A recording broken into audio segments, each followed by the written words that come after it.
why Bray wasn't in the match. I was very excited that Harper was in there. We got to see Harper do all his spots, which was pretty awesome for me. I'm a big fan of him. But I was just wondering why they didn't deliver what they were promoting. So, like, the first match and the negative highlights for me as to why I didn't really like the show. But as far as the other things, it was solid. But I think that you shouldn't have a big show or any kind of show like this, a special or anything, except for WrestleMania building into it. You could have done all these matches on Raw, and they would have been great segments for Raw, and then just had a house show in Toronto. To a certain degree, they could have done all these shows at WrestleMania.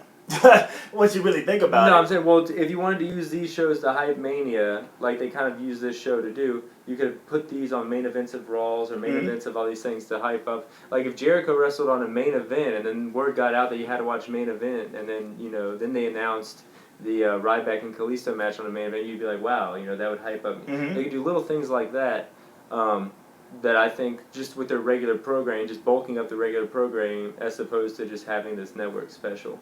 I think shaking it up a little bit would have been nice. Sure. Shaking up a little bit. That crowd, I mean, in hindsight, we can all say that we didn't ever think Dean was going to win that match. I didn't think so leading up to it, but I was definitely into the main event. And that crowd, when Dean looked like he won, they expected Dean Ambrose to hijack WrestleMania, like he said in that promo. Good old dusty finish. It's just they didn't give us enough. And they didn't give us enough foot outside the rope. Legit, his foot was not in the place it needed to be. I don't know who to. You can't. I mean, point fingers. I think Triple H did a great job in this match, and you know how hard it is for me to say something like that. But I thought the placing was off, and then if you watch Raw the night after, 2 nights after, they showed a lot of liberties with the thickness of the line on the rope and everything like that. You remember? I guess it was Neville versus was the actual pin versus. Yeah, his foot was on by rather than the foot, it was well executed. It was like an amazingly executed situation to build up suspense. Sure. This was opposite. The same. It was supposed to have been the same thing, but it was poorly executed. So they had to, I guess, sort of clean up that mess. My only thing is, again, they should have shook it up a little bit. I think because we still don't know the direction of Kaz and Enzo, that if them winning the belts, them not winning the belts, it says, okay, they're going to the main roster. Like, boom, okay, alert. The Sami Zayn match was a piece of shit.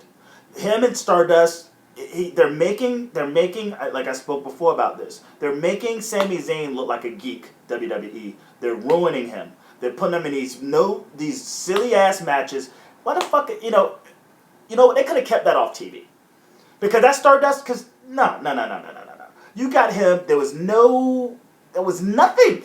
And it's like, why are you doing this to this guy? He has a head full of steam, but it's like being taken out of him by putting him not only in matches against Stardust, but then you put him in a match against Miz, who I think works with you, but like, why? Like, we're thinking Miz is in some other situation, like I feel like more of the beef is with Kevin Owens. I think they're setting up a multiple man match, which I think is so stupid. So stupid. They better not. They better not. I think rumor is Stardust involved, Neville's involved. I mean, Neville was involved until the injury. That's silly. Miz, Owens. That's silly. You got this storyline between these two guys, right? And they're doing a good job of not touching. But you got this storyline between two guys that could just go to WrestleMania. All you got to do is like add water, stir. You know, like you ain't even got to add water. Just open that son of a bitch up and eat it. Like, like a cold Pop-Tart. You know what I mean? Like, you can just devour that shit with no nothing. No heat, no nothing. Yeah. It's ready to go. People know the heat. I think through the internet, if you didn't, people would have a good time showing you. You'd probably have a good time watching those matches. I think that's all you have to, the heat and the build is already within wrestling history, guys. And I think you're right. I think making it a multi-man match dilutes it a lot. But it just does look like that's the way they're headed. And the Divas match, it didn't hold weight as well. I mean, like, it was cute, but it's just, again, and it makes it sound like I didn't like the show. I did like the show. I think the show was fun. But if you're trying to promote this thing, this Roadblock like it's supposed to be this actual thing that's going to shake up WrestleMania, and then nothing gets shaken up. Yeah. Nothing gets shaken up. You know, you get the tease with the dusty finish, but you get nothing. I think more people left looking bad, like the League of Nations, like Sami Zayn, like Charlotte, and even Dean Ambrose, for that matter. Because who the hell, look at poor Harper, but like, whatever with that. I think Harper looked pretty strong. I mean, he fought Brock Lesnar harder than we would see John Cena in the past fight. Brock Lesnar. Yeah, man, but that's what we just got them. We just got these guys back together. For sure, I would say that's all. But that's what our biggest fear was: is someone's going to look weak here in this roadblock. I think it was. But it's not for me. That's not what I was about to say. These motherfuckers back together. Now you got him tagging himself out, and leaving him in the ring. It's like, oh, so we're gonna get another Wyatt breakup. You know what I'm saying? Like, that's stupid. You're gonna shake that up. Oh, I don't think that was the thing at all. I think it was just Bray was hurt and they had a book and they booked very poorly around Bray. That's what I'm saying. Well, I don't think it was trying to tease any dissension. But why would you have him leave him in the ring like that? Because he was getting chased. But yeah, that's true. I didn't like creatively. I hated that match, but it was so weird because I'm such a big fan of Bray and Brock. And watching these two big men go at it, it was really exciting. But I think that's like a metaphor for the whole show. It was really fun to watch, like you were saying. But just creatively, it just stunk to be right there in the middle of WrestleMania season. All these matches could have been used to heat up a Raw, main event, or a SmackDown. The greatest thing that happened on this show, hands down, was Chris Jericho's promo. His heel promo. Thursday, he's in Milwaukee. He's trying to build the heat on him. Milwaukee's not too receptive. Even with canned fucking heat. You know? Like, they couldn't even get enough canned heat in there to get people to chant AJ Styles, AJ Styles. Toronto, he went in there, everyone's like, yay, watch it, yeah. Shut your filthy mouth. And boom, one of the greatest, heel Jericho is great. For sure. But a return of AJ Styles on Raw should have happened. It should have happened here. It should have happened here. There was another event that night in Atlantic City where AJ was a part of. So yeah, he was having two different shows, having a split roster like that. Like it just seemed poorly timed. I think it just seemed poorly timed. Yeah, it's stupid. We told ourselves we wouldn't go too deep into Roadblock, so let's just go into, in my mind, a better show. Kind of made up a little bit for Roadblock. Raw Pittsburgh. Yeah, Raw Pittsburgh. We started out with Triple H coming out and cutting a 30-minute promo. Oh wait, that's every other week. We had a match this week. I was so excited. The New Day versus Rusev and Del Rio. Which I wish they didn't have to talk every time. The New Day don't have to talk every time. They could have just went into a match. I get it. Hey, Daddy, Bootio's cereal. And I get it. Bootio's is over. I don't like that packaging, man. That shit looks weak sauce. Are you going to try to see? Is it a cereal or is it like something that's a t-shirt? I think it's just packaging. I think inside of it is a t-shirt. But it's the packaging that really just looks. I understand the black cartoons, but you ride a fine line between, black caricatures and minstrel presentation.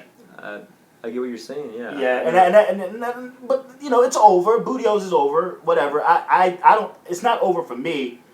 But they could have just went into the match and have basically Cole or JBL or Saxon explain what's happening here. Maybe show Saxon over there eating some Bootio's. Something. He needs some Bootio's. But, just something. But, like, him to just talk and whatever, man. It just turned into another 10-minute talking segment until the match. So to say it just went straight into a match, it's kind of like, it's kind of faux, whatever. But the storyline is that, like, after the victory over...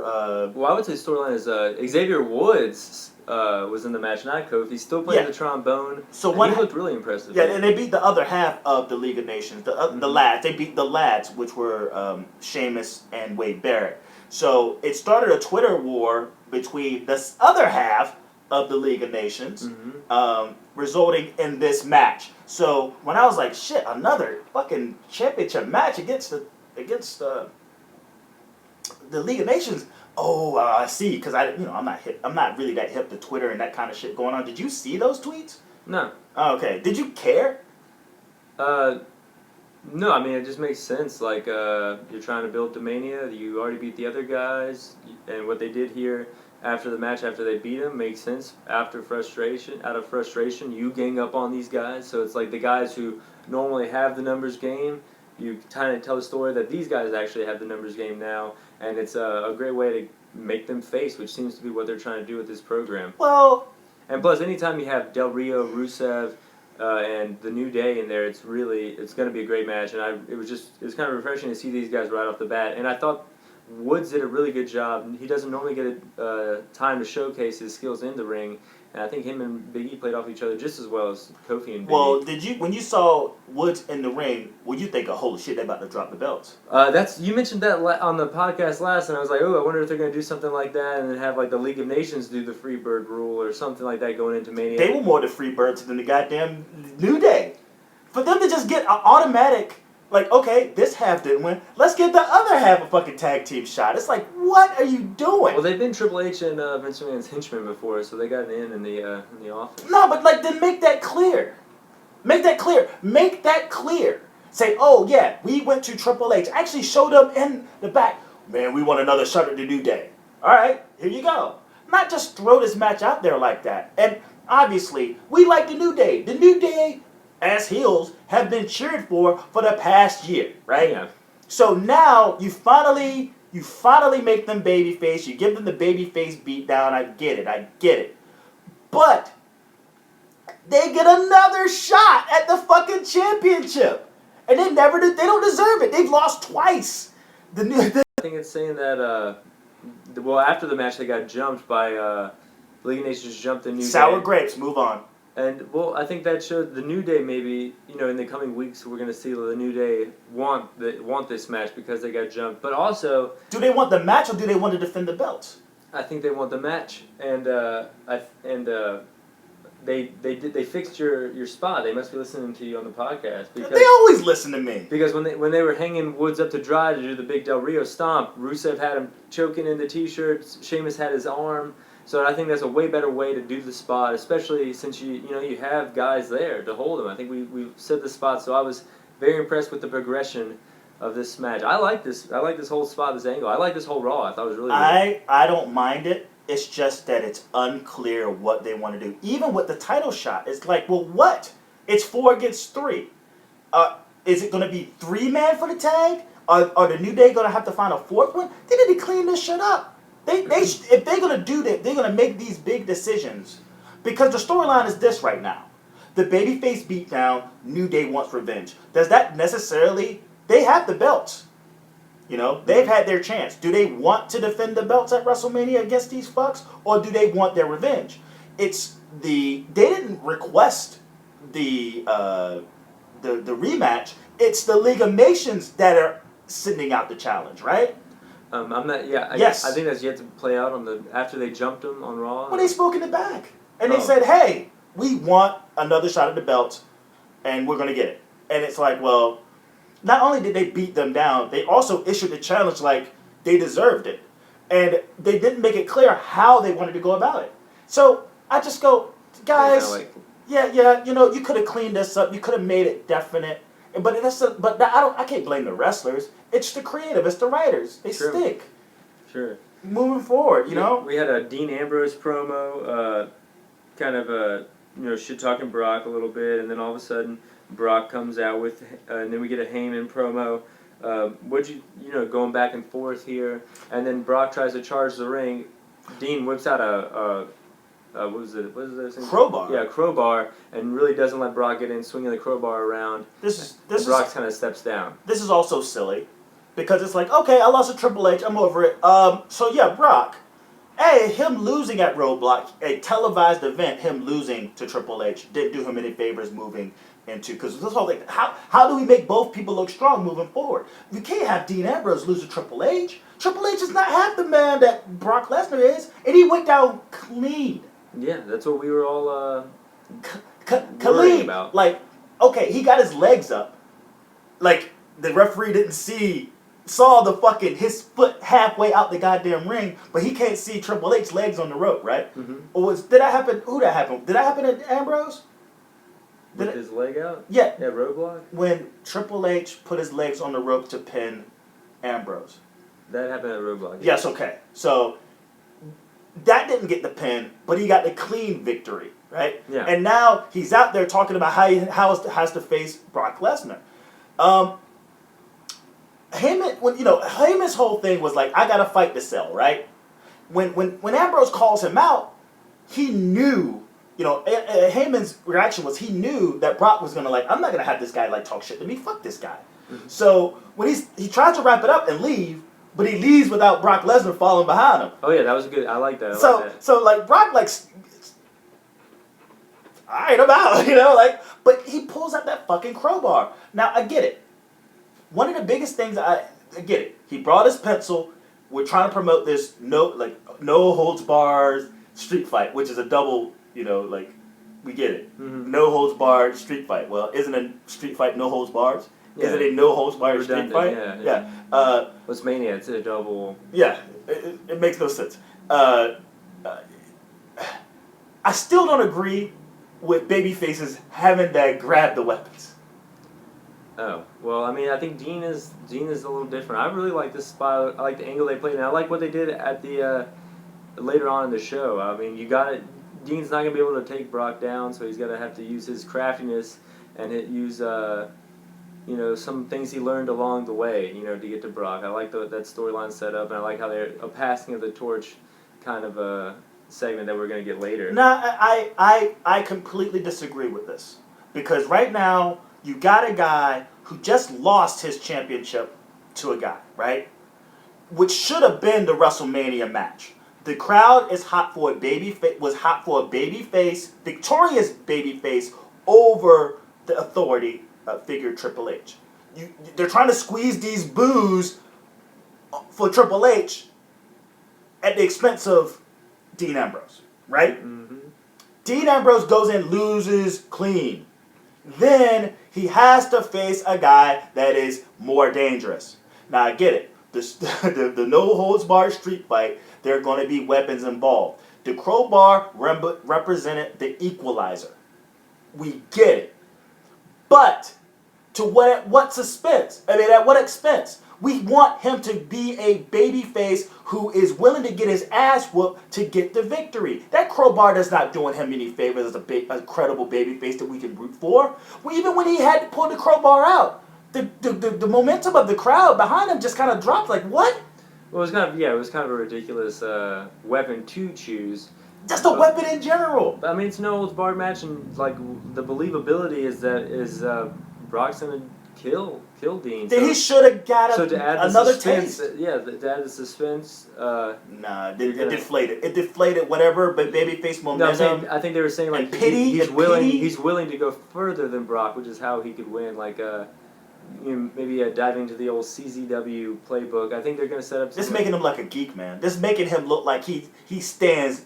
It makes him look even more vulnerable as a wimp, and for to lose to Triple H and now has to go up against this guy, he looks more and more like a wimp. And now that he has to use a weapon and have Brock basically back down, it's like, what? Well, why would Brock back down? He ripped off a door last year. Of a car. He ripped off a door. Just rip the fucker out. And a crowbar is going to make him wimp. Well, you already had Brock look real strong with the angle. They just wanted to convey that Dean might go a little further than Brock is willing to go. It's not just a regular wrestling match. Brock can destroy him in that, but this is going to be this fight. And because of Dean's past, he might have the upper hand. He might go a little further. But we don't know, us casuals, don't know this. We can give a fuck what CZW is. That's why we get the segment later.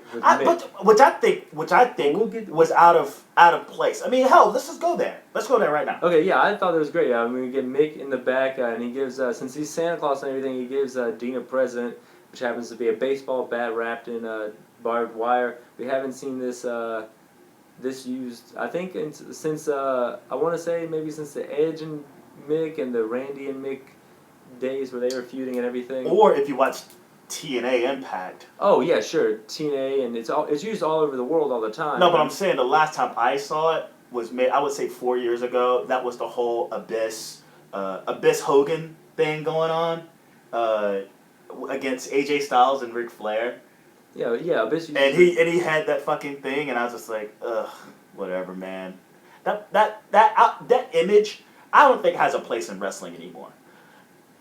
I don't think it holds a place anymore. What are you gonna use it? You gonna use that thing? they do use it. Yeah. I'm talking about for WWE. Are they going to use it? Are they going to? They have in other matches before. Are they going to use it? Yes, I think so. If they use it, then kudos to them. I think it's going to be. They wouldn't have made this big of a deal if it's not going to be used in some way in the match. It might be a situation where they duck and it hits and sticks into the Hardcore shit, the hardcore thing, what have you. WrestleMania, the main event, one of the main events, isn't Dean Ambrose. One of the main events is a Pittsburgh. Yeah. You got thrown. They should have re-scripted that for Shane because he's going up against the Undertaker and he needs to make a decision on his health and going into the ring with basically the most dangerous man in Hell of a Cell. In a match that he experienced near death. Not some street fight against Brock Lesnar. But if we're going to stay within this, him handing him that bag, they should have held off on what the fuck was in it. I think so. Yeah, he should have maybe brought it out next week.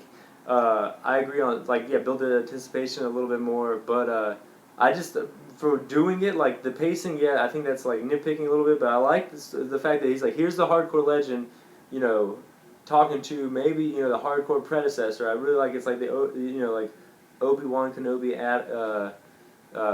Anakin kind of metaphor, and then giving him in a present kind of playing into his character now something from his past to help him out.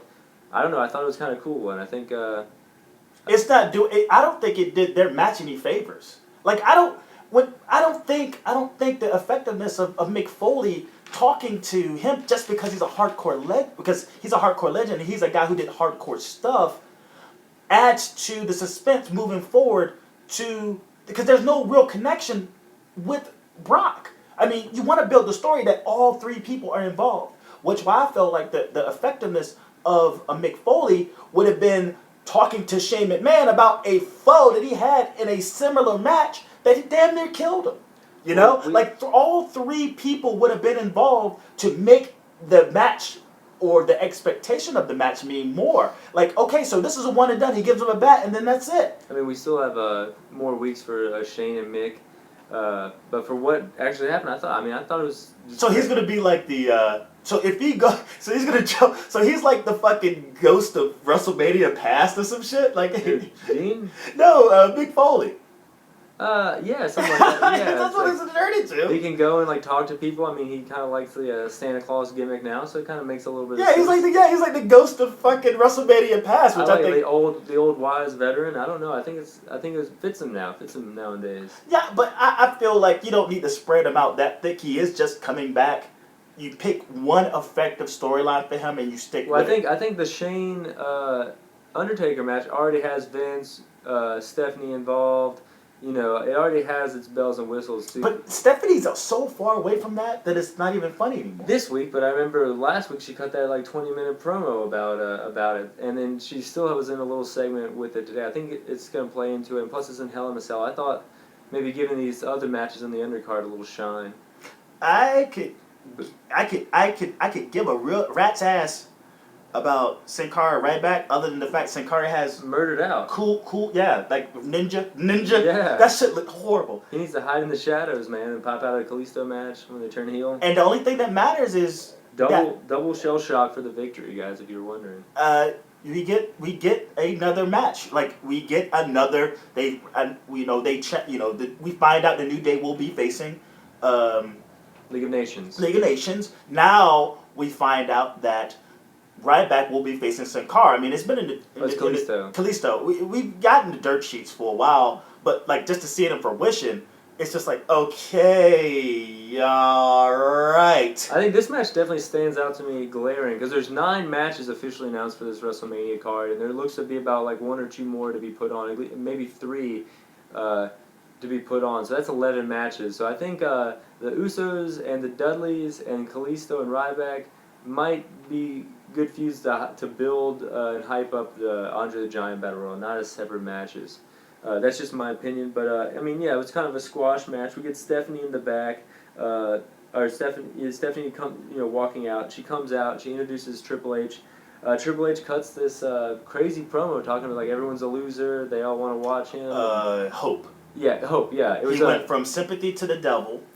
That was his first promo. Mm-hmm. His second promo was on SmackDown. He gave I forgot because each one has had a theme, and this theme was that I guess you can't beat authority, and then the third was hope. And I don't know. I mean, it's what it was. The whole point was to get them to boo him for mentioning Roman Reigns. Basically, that's it. And it failed. Because as soon as he's like, you sympathize for Dean Ambrose, yay! You know? And Roman Reigns, boo! Yeah, I think they were trying to get him to boo Triple H, and then with the heat of Dean, try to keep him Fail. Bryan. That's Total right. fail. And then it turns into the Ziggler, Stephanie McMahon show. Dolph comes out, and then they book a match. Hunter and Dolph. Well, before the match was booked. There's an interesting storyline happening right now with with Stephanie McMahon and Dolph Ziggler. Mm-hmm. The fact that it started from a week ago, it spans from 2 years back from Survivor Series, and the tweet from a week ago, and being thrown in a 3-against-1, and him basically like he's showing his ass. Basically, he's walking out like on their promo, uninvited, to let them know that like, I don't give a fuck what you do to me. I'm not going to quit. Yeah. Now, it's the feud right now is Stephanie and Dolph. It's not even with Shane anymore. The feud is Dolph and Stephanie, and maybe that's going to move into something maybe. But the way that that match even concluded, but from this segment alone,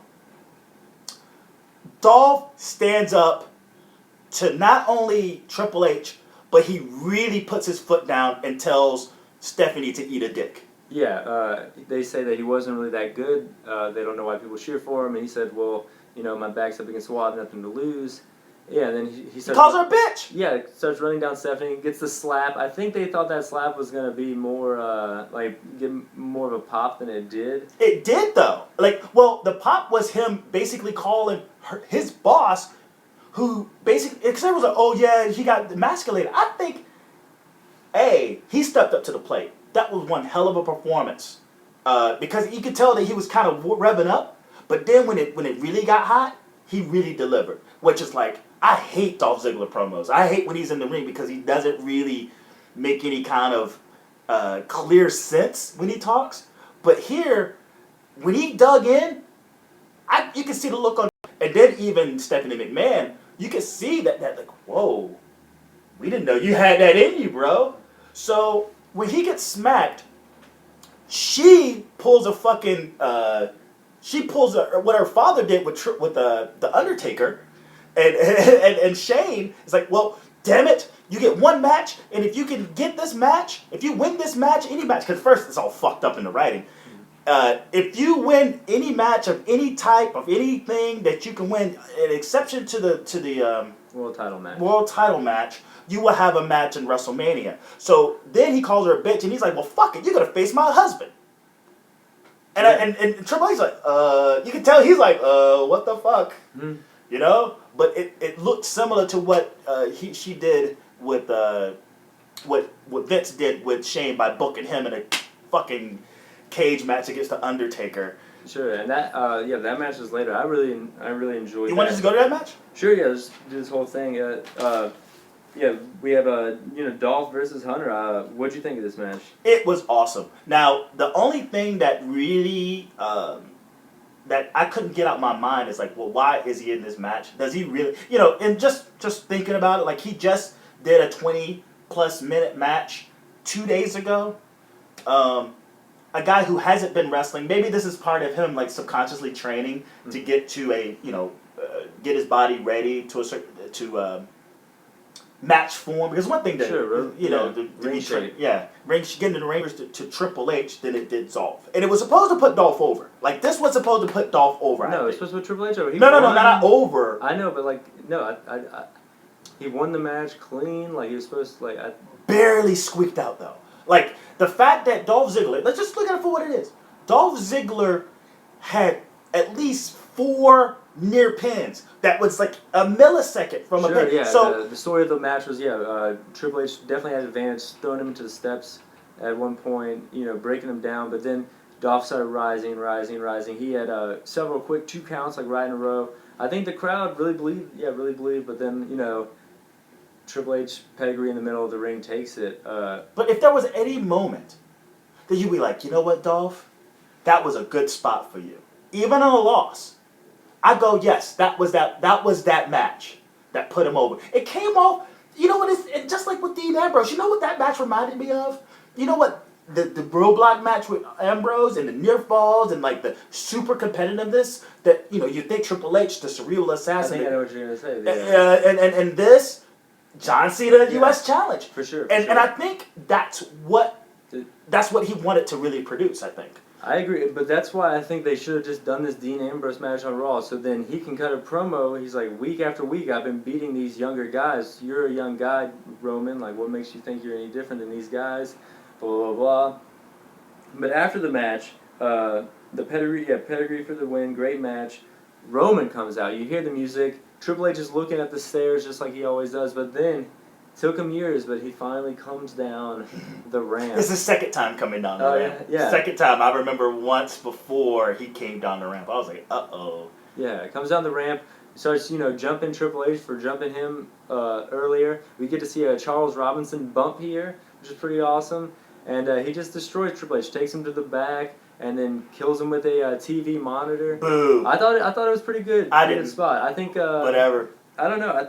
I enjoyed it right here. I thought the match, I thought the promo, the match, and then the Roman getting the better of Triple H was all good. Yeah, after 24 minutes worth of wrestling over the past 2 days, and Roman comes out. He's been rested up for 3 weeks, and he's come. This is his revenge. It actually made him look more like the jerk than it did Triple H, right? Because Triple H has been a man in there, in them ropes, beating guys, fair and square, Sure. A certain degree. And this guy comes back refreshed after a match, almost like he's cashing in fucking Money in the Bank on a motherfucker, and he just beats the hell out of a guy who really doesn't have the energy to defend himself. I don't see that as retribution. I don't see that as a fucking. I don't see that as a payoff. And you get this beat down. 3 weeks left moving forward. So now you got 3 weeks for Triple H basically to plot out his revenge on a guy that had him when he was defenseless, right, and tired. So the crowd's booing. There's only one spot during that entire segment, the beatdown segment, where someone seemed somewhat happy that Roman Reigns was there. Yeah. Those 2 chicks, they lost their mind. They did not believe that Roman Reigns was in attendance. Was within the same room. Inches of them. That was crazy, really marking out. And, a lot of people were, kind of shitting on him, and I was just like, come on, guys. I mean, it's wrestling. Let someone have some fun. Yeah. Oh, yeah, I know, right? And plus they're babes. I mean, he's a babe. It's like, your fat asses couldn't pull those chicks. He can. You know what I'm saying? Have you seen Reigns' wife? Uh-oh, we got, how about this? We got a Oscar! What's up, Oscar? Oscar in the house! Man, so this is like the second part of this podcast, man. So you're gonna have to go and check out the first part. It's like 17 minutes if it's still there to catch up. But any questions, anything you want to ask, just go ahead and type that shit out. All right. So right now we're on the Roman Reigns beatdown, but we kind of jumped ahead, and we're doing this podcast just for Oscar Wilson right now. It seems. Yeah. But have we spoke enough about this? Yeah, I think so. I think we made our points. We're going to go back to talk about something that we didn't go over, but we hinted at earlier in the show. Zayn versus Miz with Kevin Owens on commentary. Boring. You thought so? They're making Sami Zayn look like a geek. I really like the spot where Miz throws Zayn into the railing to, just for that spot we see almost every match where he, his back hits the railing. But Zayn jumped up on there and did a moonsault I really like that spot. I think with if you do Miz, Owens, and Zayn, I think they can pull off a really great match at Mania. I'm pretty excited for this feud, and I thought this match held its own within the confines of the show. I mean, they couldn't really go off. Zayn's looking like a geek. They put him in a dumbass televised match that shouldn't have been televised at Roadblock. Now they got him going against The Miz. This should be just Sami Zayn versus Kevin Owens. Every week on Raw, building up to Mania? Well, no, I mean, right now they're doing a good job of not touching, right? Yeah. And Owens is doing everything. He's pulling out all the stops to remain heel to give Sami Zayn that heat. The match from SmackDown, the tag team match where he turns on The Miz, right? Classic stuff that would happen on NXT, honestly, to keep people from touching. Samoa Joe's good at that, right? And now you get this match, and it's like, I kind of don't want to see Miz in between this. I think just them talking shit to one another could just do the job. I completely agree, but I'm just trying. I think that's like my dream to see that match on a Mania card. So I'm really trying not to get my hopes up. I'm trying to like see it for what it is. Like it is Sami Zayn at Mania. A year ago, I didn't think that was going to happen. Kevin Owens at Mania. A year ago, I didn't think that was going to happen. So I'm really trying to just like see it for what it is. And having Miz, I think anytime people beat up on The Miz, it look like it gets a pop. So I think he's there for that. Throwing in Neville would have done good, but of course we know what happened there. And then having a few more good workers in there, I think they can maybe steal the show. Why would you wonder? I would think you'd be a component totally against any and all involvement of anyone else outside of the storyline of two guys from Canada in their backyards taking their fucking feud all the way to WrestleMania. Sure, I think that would be great, but just it looks like that's not the way. No, it has to be the way. It has to be the way. And you know what? Maybe and I do not wish this, but maybe the wrestling gods didn't want Neville involved. Now, Miz need to watch his nugget over the next couple of weeks, because maybe the wrestling gods will reach down and touch something and be like, sorry. There has been a lot of injuries. You're not going to be involved in this. The wrestling gods, we've been seeing this momentum of the two of them from their childhood all the way to the biggest spot. They literally went, PWG to Ring of Honor to NXT to the Royal Rumble to from to WrestleMania. From fucking Iowa YMCA's, like backyard to great friends, just international, and just you can't fuck this up. So Miz, again, watch your nugget, stay healthy, all right? Because I think you're probably gonna go down in flames, so the wrestling gods can have this manifest, right? B, why they making why they making Sami Zayn look like a geek? Because he could have just squashed Stardust. He could have just squashed The Miz. You want to make this guy look good? Don't put him in fucking 8 to 10 minute matches against basically the jobbers. They're like one fucking t-shirt away from being part of the social outcast, right? So they're making him look like a geek. It's as simple as that. And you want to pull him away from these long matches where people aren't necessarily familiar with him. He's trying to get over, but he's not. I'm not giving a reason. I'm not giving the Palooga kick. Yeah, distraction. And it was a distraction. Miz fucking pops Owens in the back of the head, and then Owens distracts him, so it doesn't make him look strong. It took a distraction from Owens for Sami Zayn to go over in the match. So it's not looking good for Owens, man. I mean, for Zayn. It's just not looking good. Not looking good at all. I definitely see what you're getting at. I really do want to see them one-on-one, but it just looks like that's not going to happen.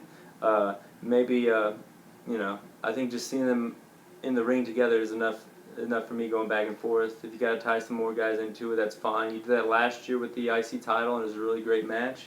We got a little thing here. Sounds Let me good. check this out. What we got?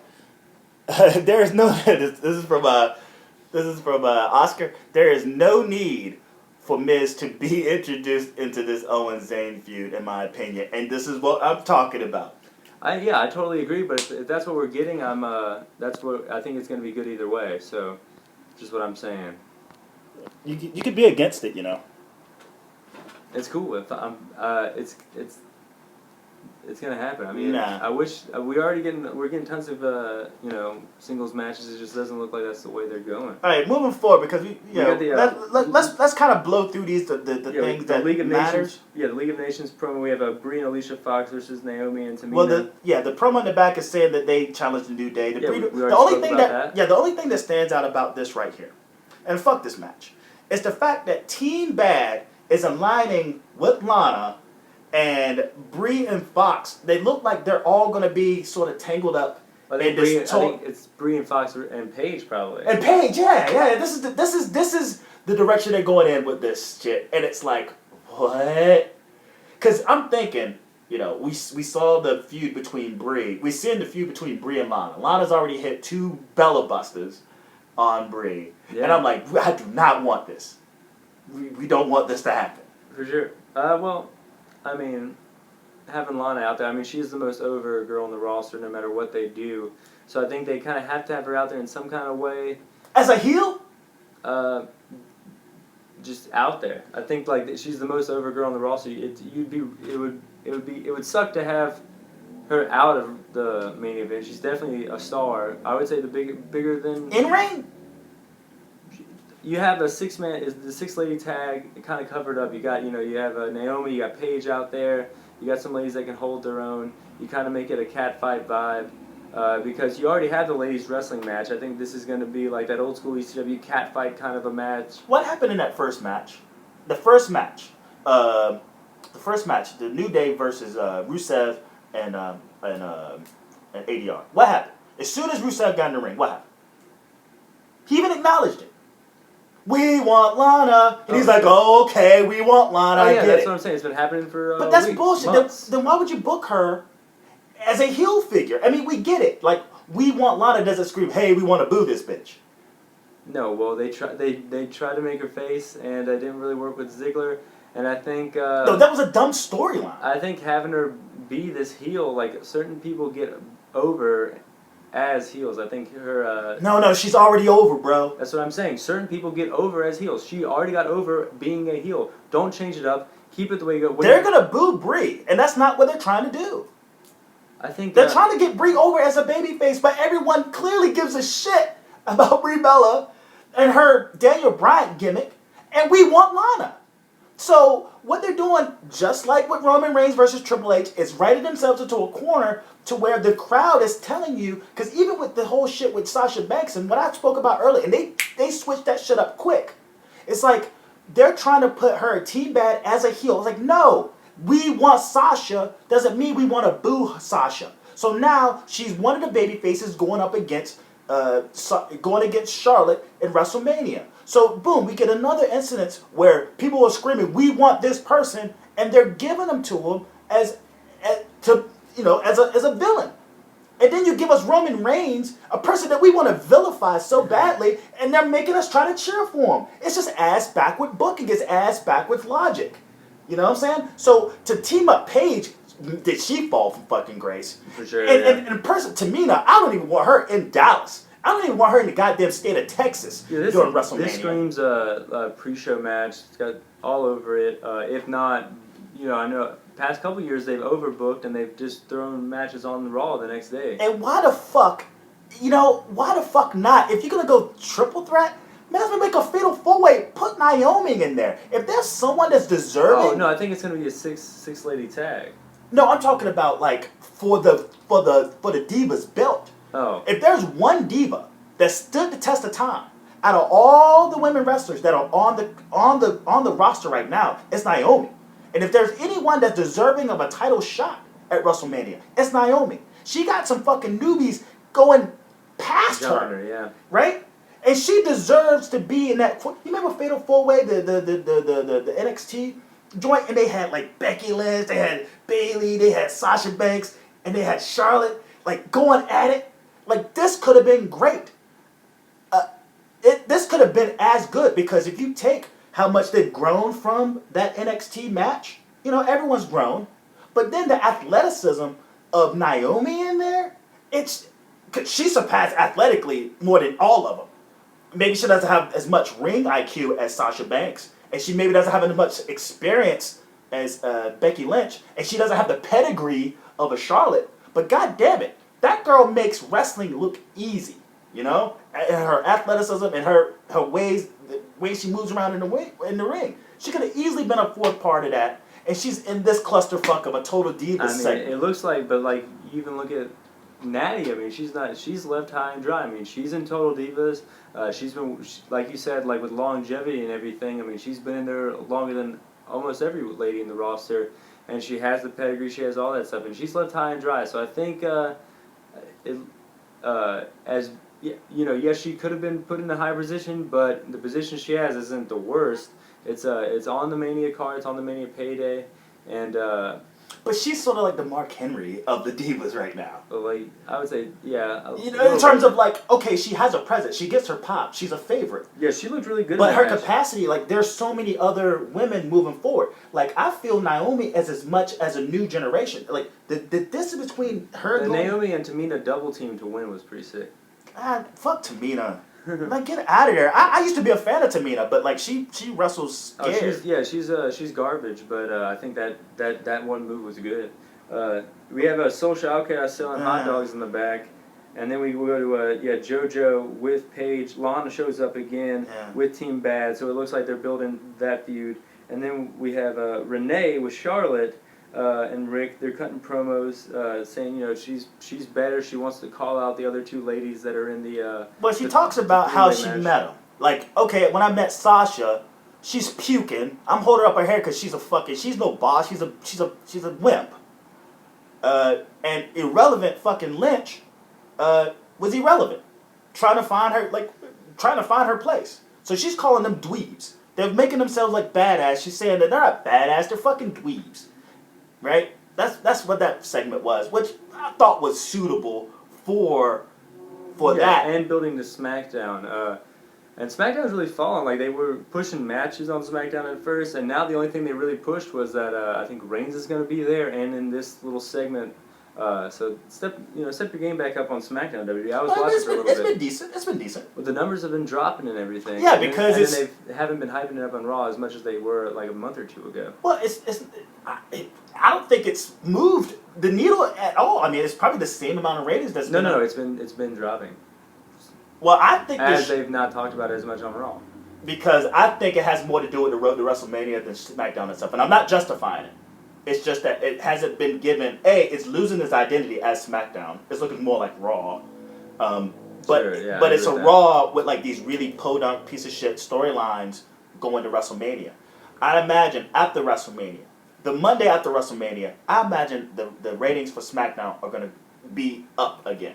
Because everyone's going to be past this fucking main event mania, of a fucking card. All the attention and all the talk is going to be about NXT Dallas, So, like, let's just hurry up and move on from this fucking WrestleMania. And then maybe the Raw ratings will go back up. Maybe, because it's a cleansing of the palate, so to speak, It's just not doing any favors. Yeah, we already talked about, what the fuck are we? We have Usos versus Bo Dallas and Axel. This is dumb. Yeah, Curtis Axel. This is dumb. Yeah, the Dudley Boys on commentary. They, Usos won with a big splash, big frog splash. These guys haven't won a fucking match in ages, and now all of a sudden they they run wild on the Social Outcast, and now they look like fucking threats towards the Dudleys. Big fucking whoop, man. These guys won the fucking tag team of the year.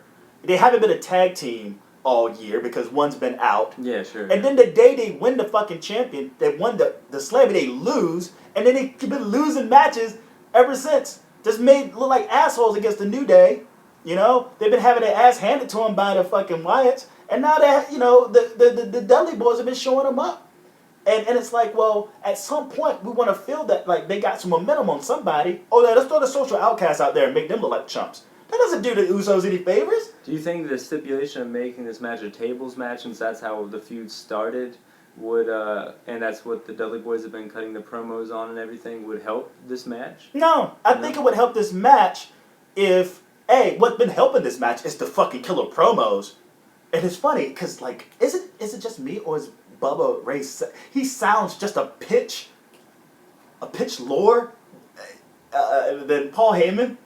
Because they both New York guys. They both they have that same sort of aura in their voice. I think he's a really good talker, and it wouldn't surprise me if he learned a little bit from how Paul talks. But he sound like him. And he was killing it in TNA. Like, that was kind of the reason to watch TNA for the past year or so, is hearing how crazy these promos were, and he was world champion and everything over there prior to this run in the WWE. So I think, yeah, it's no shocker that he's carrying this feud with them on the mic. Well, what they've done also is they went from being baby faces with the tables to the hypocrisy of bringing the tables out to that being a heel gimmick. That one little line, it was made it exactly what they were doing all along, mean something and get boos, which is hard to do. I think that was well played by the Dudley Boyz. But that's the savvy veteran shit from take not only Jericho, what he's been doing as a heel recently, for sure, and now with the Dudleys. It just goes to show that they are pros. They know how to do this. For sure. You can't script someone to be a good heel. They are heels. You know what I'm saying? Like, if you're an asshole, if you're an asshole, I can't script you to be an asshole. I'll fuck it up. And we know I get it, Scripted promos are not good for wrestling. Yeah, I totally agree. Then the Jacqueline Hall of Fame. Good for her. Yeah, hometown in Dallas and everything. Goldust sees a penguin, which is kind of trippy. No. And it ended up being R-Truth. Hurry up! Just hurry up and get through with this, all right? Yeah, it just ended up being R-Truth. I didn't really understand what was going on. Goldust still says no with the Golden Truth. And then we have Y2J coming out, shits on a kid. Calls AJ, weak. Says, calls him a hack.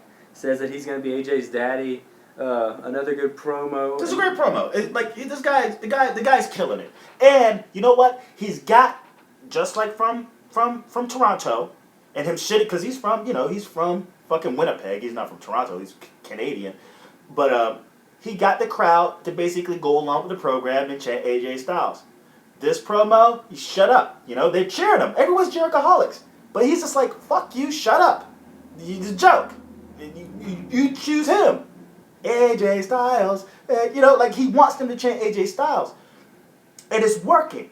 Now, the way that this ended up playing out, I mean, we already talked about the match. I mean, the match itself, he went up against Neville. Neville suffers an injury. Mm-hmm. He causes the DQ because Nate post-brawl. Yeah. Maybe a little shooken up in the head. Couldn't really see maybe what was going on, his angle at it. If you watch, he was standing behind Jericho when Neville was coming on the other direction. He might have not seen what happened and might not understand the urgency of what Jericho was trying to convey while remaining in character, which is pretty nice. And then... But there's a conversation. Have you seen the video of them talking? I saw it when it happened, yeah. No, I'm talking about there's dialogue of, like, people sort of, the mic'd conversation that's going on. He's like, dude, I'm hurt. Like, you hear Neville's like, I'm hurt. And then Jericho's like, for real? And he's like, okay. So he rolls him up.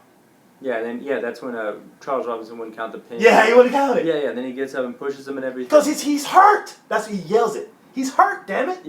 But it's the push and everything keeps it where it's in character, which is nice. And then he gets on the mic again, kind of still shit talking Jericho AJ, because I think what was going to happen was AJ was going to come out and do the springboard forearm in the match somehow to have Jericho lose. Yeah. I thought this just shows how great Jericho is and how he kind of stayed in the pocket and worked around what was going on, even though it looked like the ref was being incooperative and you had he shoved him, and that dialogue between the two of them, like, because Nate pushes back and like, what the fuck, and then he's like, he pushes him again, and he's like, he's hurt, he's yelling at him, he's hurt, and Nate's like, don't fucking push me, like it's heated. It is real. It turns into a straight up shoot between the two of them, which made it that much more believable. What fucking sucks, because everything's so micromanaged and scripted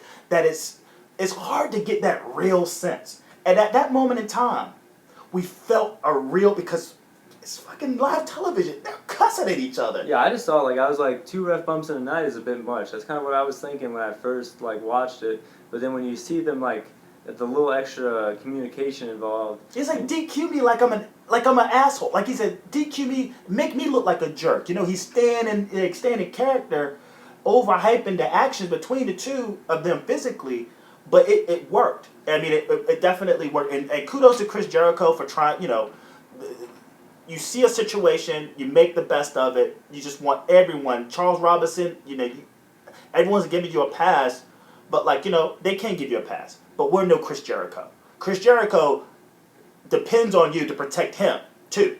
So if he gives you a little shit, you know, Charles, that you missed out on this injury, you could have easily missed out on his, and he could have been that much more hurt. You see what I'm saying? Like you know what I'm saying? Like, if you don't look out for him, well, shit, you got to stay sharp for me too. You got to stay sharp for all the boys in the back. And you, that little mistake, you're the best in the business. So I'm going to keep you on game. Right? So that's all that boiled into. I got to plug this thing in. Yeah, well, I think he had us just stay in character. I don't think it was maybe as heated as it was intended. He just kind of went along with it and got DQ'd by pushing the ref. And then we go into... No, it was heated.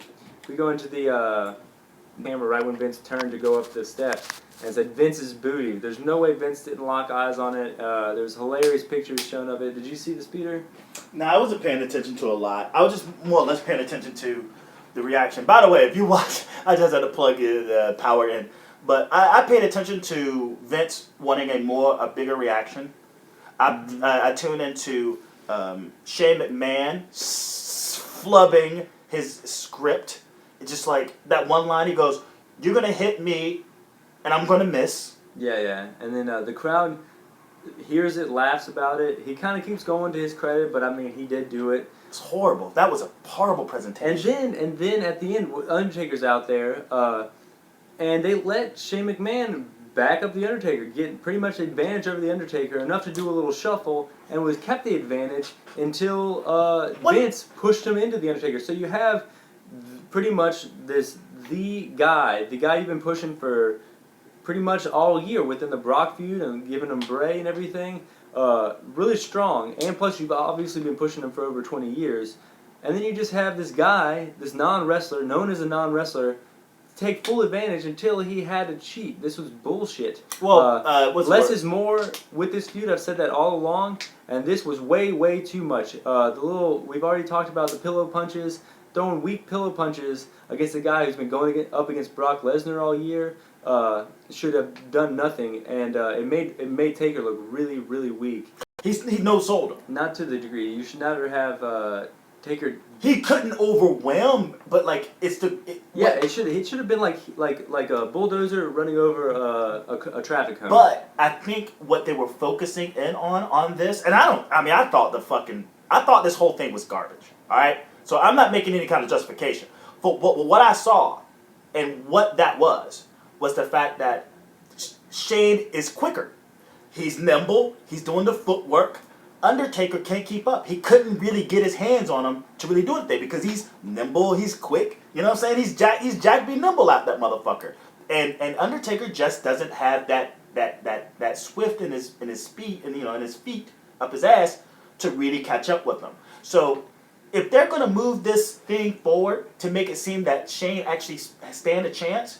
Not that the fact that he's pillow punching, because again, Undertaker no-sold. Go back and watch. He no-sold all those punches. It's the fact that if he can't keep up with Shane and him just running circles around him, not necessarily being physical, but wearing him out because he's faster and he's more nimble, then yeah, by some fucking crazy Jedi mind trick, they're gonna try to convince us that Shane actually stands a chance. I know. I just think it makes Undertaker, your legends, look weak.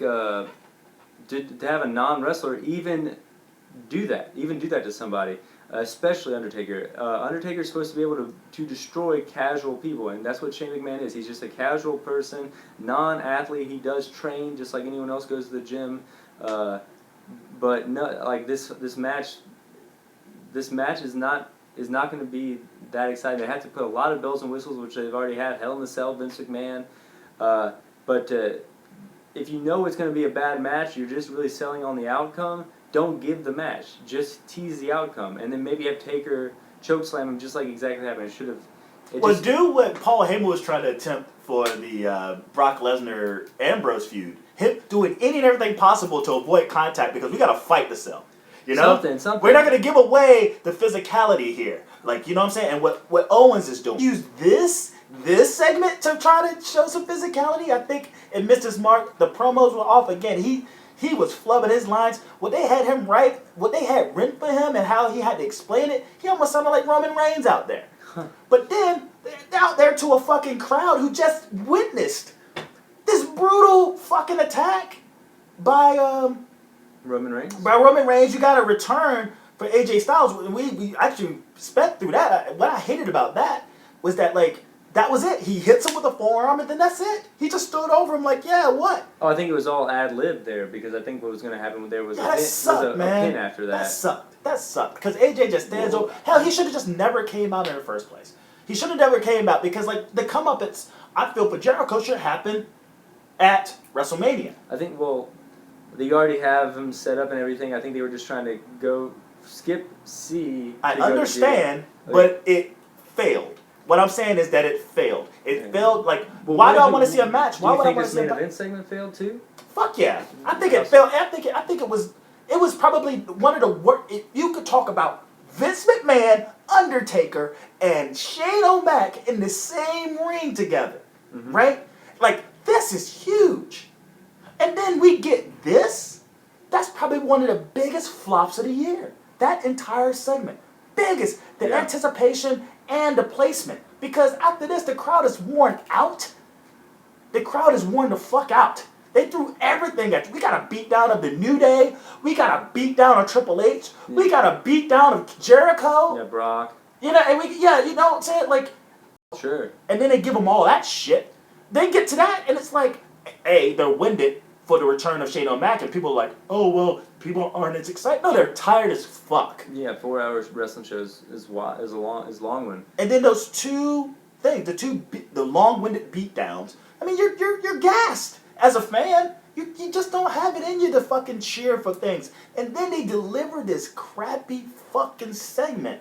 Man, it's time to go home, man. That's time to pack up and beat the traffic, man. It's not fair to those fans to put them through that. And then one of the biggest expectations...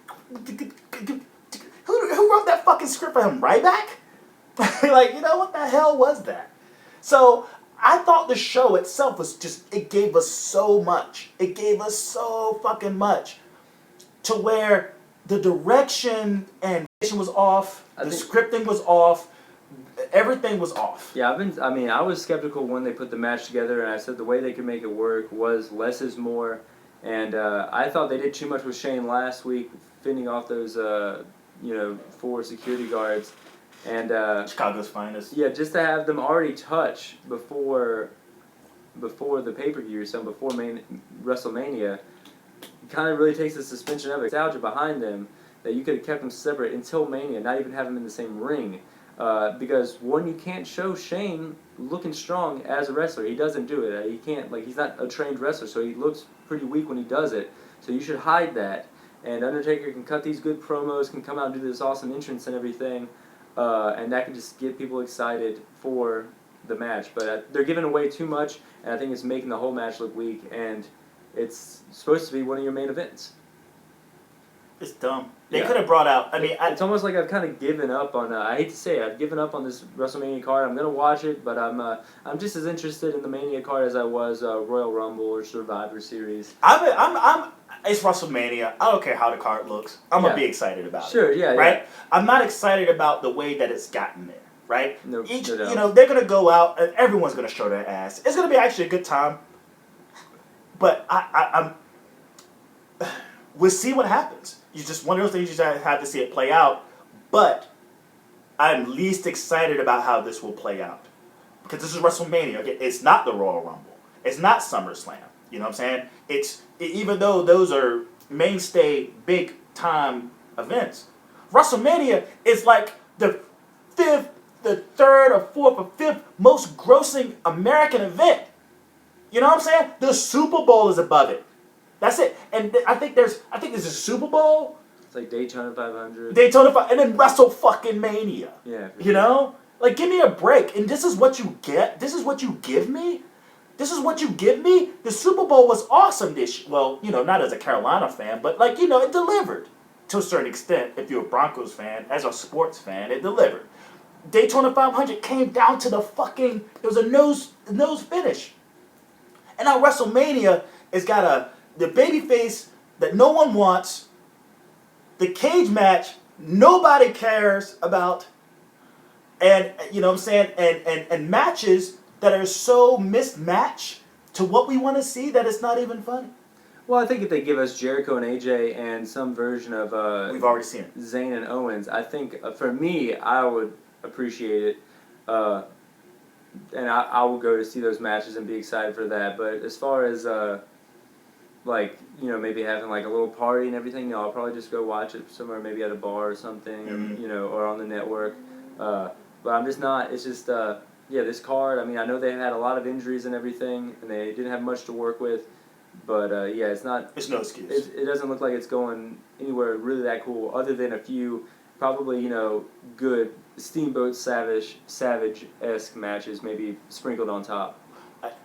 Let's see, man. It's just nothing screams. This screams more like a capital punishment card than it does a WrestleMania card, Sure, and that's sure. all. And that's all. I mean, I think Over the Limit is going to be awesome because it's going to be enough time in between. We're going to have a refresh button. We're going to get introduced to some new characters. You know, moving forward, then say what this WrestleMania is. Then we can refresh the palette. I think they were hoping that Roadblock would help, and it kind of did to a certain extent.